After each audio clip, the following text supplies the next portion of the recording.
기도하겠습니다. 하나님은 영이시니 예배하는 자가 영과 진리로 예배할지니라. 사랑이 많으신 하나님 감사합니다. 오늘도 저희를 사랑하시고 또한 이렇게 예배할 수 있는 귀한 시간과 은혜를 주셔서 감사합니다. 우리 친구들 코로나 때문에 걱정 근심이 많은데 그 가운데에 하나님께서 인도하셔서 영과 진리로 예배할 수 있는 자, 그런 자들이 되어지며 하나님께서 기뻐하시는 예배가 어떤 예배인지 잘 하나님의 말씀을 따라 살아드릴 수 있도록 도와주세요. 지혜롭게 깨달을 수 있는 은혜를 우리 친구들에게 주세요. 오늘도 감사를 드리옵고 예수님의 이름으로 간절히 기도 올렸사옵나이다. 아멘. 오늘 하나님께서 주신 제목은 하나님께서 기뻐하시는 예배를 드려요. 말씀 함께 보시겠습니다. 하나님은 영이시니 예배하는 자가 영과 진리로 예배할지니라. 요한복음 4장 24절 말씀입니다. 짠! 여러분, 이 친구들은 누구일까요? 바로 남아프리카 공화국 케이프타운에 사는 친구들이에요. 그곳에서 하나님께 예배하는 모습이지요. 두 손을 모으고 하나님께 기도하고 있네요. 이번에는 몽골 친구들을 한번 만나볼게요. 몽골에도 남아프리카 공화국 친구들처럼 두 손을 모으고 하나님께 기도하는 친구들이 있어요. 이곳에는 예배할 장소가 그렇게 많지 않기 때문에 잔디밭에 앉아서 예배를 드린다고 합니다. 이번에는 누구일까요? 짠! 우리 친구들이 예배하는 모습이에요. 우리 친구들이 예배 드리는 모습이죠. 함께 이렇게 살펴본 사진에는 공통점이 있는데 바로 하나님께 예배한다는 거예요. 이렇게 우리는 기도하고 찬양하고 말씀 보면서 이렇게 하나님께 예배할 수 있어요. 그리고 이 시간에도 우리 친구들과 함께 예배를 하고 있는 거예요.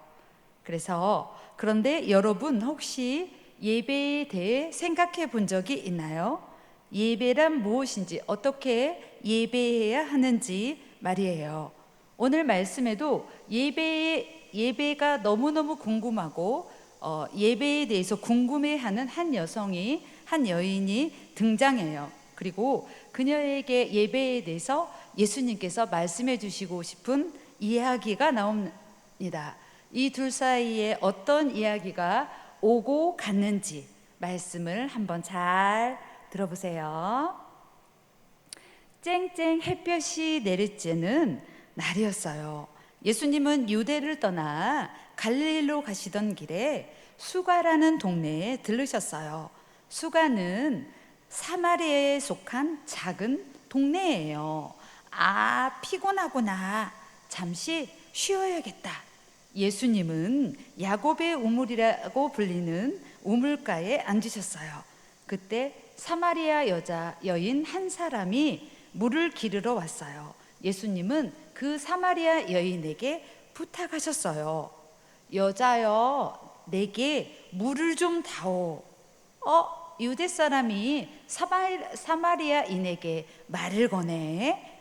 사마리아 여인은 이상하다고 생각했어요.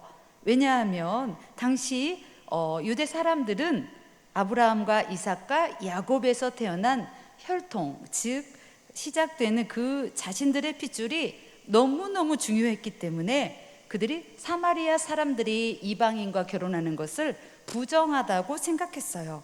정결하지 못하다고 여기고 그들을 심지어 무시했답니다.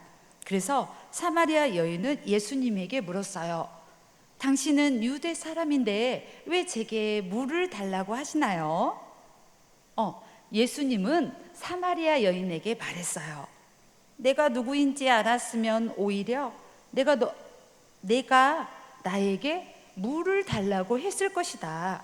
내가 주는 물을 마시는 사람은 영원히 목마르지 않단다.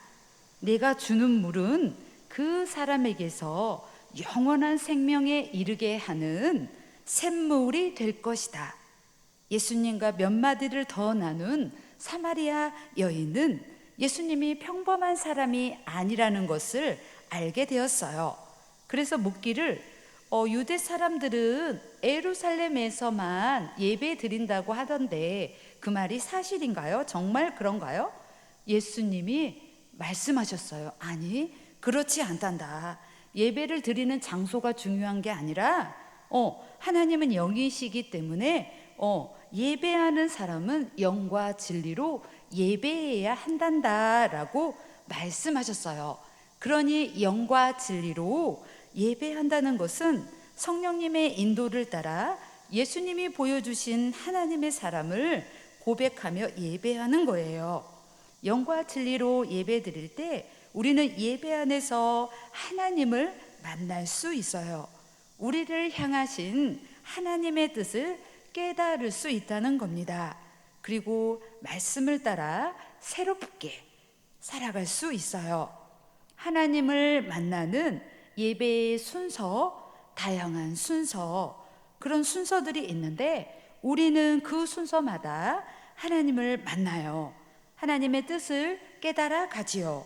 우리가 드리는 예배를 떠올려 볼까요? 첫째, 찬양을 해요. 우리가 찬양을 드리는 분, 찬양할 분은 바로 하나님이세요. 우리는 하나님의 이름을 높이며 하나님께서 하신 놀라운 일들을 찬양해요. 둘째, 말씀을 들어요. 우리는 말씀을 통해 우리에게 향한 하나님의 사랑을 새롭게 깨달을 수 있어요. 셋째, 기도해요. 우리는 기도하면서 하나님의 마음과 뜻을 알 수 있어요. 더 나아가 우리의 생각을 하나님의 뜻에 순종하며 하나님께서 원하시는 것을 실천할 수 있어요. 네 번째, 헌금해요. 우리가 가진 모든 것은 하나님께서 주신 겁니다. 우리는 하나님께서 베풀어 주신 사랑과 은혜에 감사하며 하나님께 귀한 예물을 드려요. 이제 다섯 번째가 되죠. 새로워져요. 우리가 하나님의 말씀에 귀 기울일 때 성령님이 우리의 마음을 변화시켜 주시고, 그리고 우리는 우리를 향한 하나님의 뜻을 알아가고 그 뜻대로 살아가기를 다짐할 수 있어요. 그래서 우리는 예수님과 사마리아 여인의 대화에서 하나님께서 기뻐하시는 예배가 무엇인지 알게 되었어요. 예배는 장소가 중요한 게 아니에요. 예수님의 가르침대로 영과 진리로 하나님께 예배하는 것이 중요하지요. 그리고 우리는 찬양하고 말씀 듣고 헌금하고, 그래서 그게 바로 예배를 드리는 겁니다. 이 모든 과정을 성령님의 인도에 따라 마음과 정성을 다해서 해야 해요. 그럴 때 예배의 모든 순간에서 우리를 향한 하나님의 사랑을 느낄 수 있습니다. 하나뿐인 아들을 주기까지 사랑하신 하나님의 사랑, 그 사랑 말이에요. 이 사랑을 기억하고 언제 어디서나 영과 진리로 예배하는, 그래서 하나님을 기쁘게 해드리는 예수님의 제자가 되기를 바랍니다. 기도하겠습니다. 사랑과 은혜가 충만하신 여호와 하나님 감사합니다. 오늘도 영과 진리로 예배를 드릴 때 하나님께서 얼마나 기뻐하신다는 것을 알게 되었습니다. 예루살렘 성전에서 이스라엘 백성들이 정말로 예배를 드리는 것도 기뻐하셨지만 그 장소가 의미가 있는 것이 아니라 우리가 생활 속에서도, 그리고 예배당에서도 말씀 듣고 찬양하고 기도했던 그 모습을 기억하면서 우리가 잘 예배할 수 있도록 도와주시옵소서. 하나님, 코로나 상황이지만 이렇게 온라인으로 예배를 드리게 되었는데요. 이 상황을 통하여서 우리 친구들이 반드시 예배하고 또한 하나님을 기억하는 일을, 그리고 하나님의 아들 예수 그리스도를 통하여서 그 아들을 보내주신 그분의 사랑, 그 하나님의 사랑을 절대 잊지 않도록 도와주세요. 그 사랑을 깨닫고 그 사랑을 잘 나타낼 수 있는 데까지 우리가 최선을 다할 수 있도록 하나님 도와주세요. 꼭 그렇게 되도록 도와주세요. 그리고 코로나 때문에 힘들어하는 우리나라 국민들과 세계의 여러 열방에 흩어져 있는 여러 국민들이 하나님 함께 아파하고 힘들어하고 있는데, 이 코로나를 통해서 하나님 이제 정말로 어려움이나 닥쳐오는 불어오는 불안함이 아닌 평강으로, 하나님의 평강으로 우리가 새롭게 되는 길을 하나님께서 꼭 열어주세요. 하나님 꼭 그렇게 되도록 도와주세요. 오늘도 감사를 드리었고 예수님의 이름으로 간절히 기도 올렸사옵나이다. 아멘. 네, 오늘도 우리 친구들과 온라인으로 예배를 드리게 되었네요. 그래서 예배란 무엇이고 하나님께서 기뻐하시는 예배는 어떻게 드려야 되는지 우리 친구들과 알아보았습니다.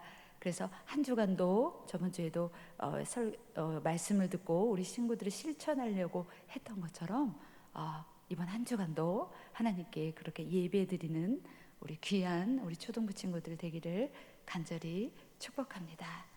또 평강으로 뵙도록 하겠습니다. 안녕.